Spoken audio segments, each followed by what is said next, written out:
रामपूर हे छोटंसं पण खूप शांत गाव. सकाळी धुक्यातून उगवणारा सूर्य, भाताच्या पिकांचा सुवास आणि नदीच्या पाण्यात दिसणारा आभाळ, सगळं जणू चित्रासारखं. गावाच्या टोकाला एक जुना वाडा होता, देशमुख वाडा. वाडा खूप जुना, पण त्यात राहत होता अर्जुन देशमुख, त्याची पत्नी यशोदा आणि 2 मुलं, राजू आणि कोकी. अर्जुन मनाने खूप चांगला, पण नशिबाने सतावलेला शेतकरी. पाणी टंचाई, कर्ज, वादळ सगळं त्याच्या शेतावरच यायचं. पण त्याला एक गोष्ट नेहमी त्रास द्यायची. त्याचा लहान भाऊ रोहन, जो 8 वर्षांपूर्वी गावाजवळच्या छाया नदीत बुडून मेला होता. म्हणे अपघात. शरीरही सापडलं नव्हतं. एके रात्री यशोदा उठली. अर्जुन वाड्याबाहेर चालला होता. कुठं चालला साव इतक्या रात्री? छाया नदीकडे. तिकडून आवाज आला. यशोदाला शंका आली, पण गप्प राहिली. अर्जुन नदीकडे पोहोचला. थंड वारा, पाण्यात चांदणं, आणि अचानक पाण्याच्या मध्ये एक छाया उभी राहिली. ती हळूहळू जवळ आली. अर्जुन घाबरला. कोण? आवाज आला. मी रोहन. अर्जुन मागे सरकला, रक्त गोठल्यासारखं. रोहन म्हणाला, मी बुडालो नव्हतो भाऊ. मला ढकलण्यात आलं होतं. मी मारून टाकला गेलो आणि माझी आत्मा इथे अडकली आहे. अर्जुन हादरला. कोण? कोणी मारलं तुला? रोहनचा आवाज थरथरला. मी सांगू शकत नाही, अजून नाही. पण सगळ्याच्या मागे गावातला एक चेहरा आहे, ज्याच्यावर तू आजही भरवसा ठेवतोस. अर्जुन घाबरून पळत घरी आला. दुसऱ्या दिवशी अर्जुननं सगळं यशोदाला सांगितलं.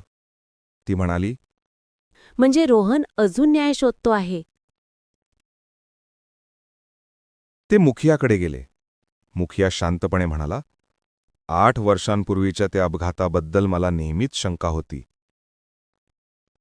गावातील सर्वात वयस्कर आजी, मुक्ताबाई, यांना बोलावण्यात आलं. त्या म्हणाल्या, त्या दिवशी नदीकाठी 3 जण भांडत होते. रोहन, चंद्रकांत आणि कोणीतरी तिसरा. तो चेहरा मला दिसला नाही, पण कोणीतरी त्याला ढकललं होतं. गावातल्या चंद्रकांतला बोलावण्यात आलं. तो रडत म्हणाला, हो, मी तिथे होतो. आमच्यात जमीन वाटणीवरून भांडण होतं, पण मी ढकललं नाही. मी शपथ घेतो अर्जुन. मुखिया विचारतो, मग कोण होतं तिथं? चंद्रकांत डोळे झाकतो. तुझ्या शेतात जो आता काम करतो ना, तो शेखर, तो तिथे होता. गाव थरारला. शेखर, जो अर्जुनच्या कुटुंबाला मदत करणारा, काम करणारा आणि विश्वासू वाटणारा होता. अर्जुन रात्री नदीकडे गेला. रोहन परत आला. भाऊ, तुझा विश्वास ज्याच्यावर आहे त्यानेच मारलं. शेखरला माझी जमीन हवी होती. तो चंद्रकांतला दोषी दाखव इच्छित होता, पण मी जिवंत होतो. त्यानं ढकललं मला आणि माझी आत्मा या पाण्यात अडकली. अर्जुन रडत म्हणाला, मी न्याय मिळवून देईन. अर्जुन, मुखिया आणि गावकरी यांनी नदीकाठचा परिसर तपासला. जुन्या खडकाखाली रोहनचा तुटकं लॉकेट मिळालं, ज्यावर शेखरचे बोटांचे ठसे. गावकरी एकत्र जमतात, शेखरला बोलवतात.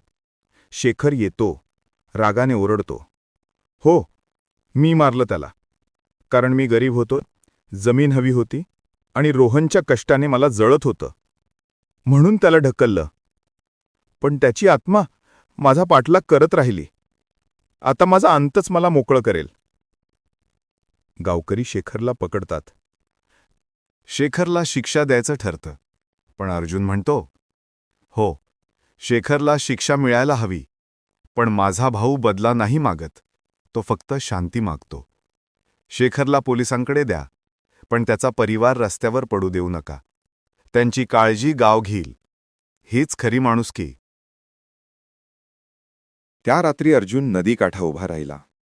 चांदणं वाढलं. रोहन समोर आला, शांत, हसत.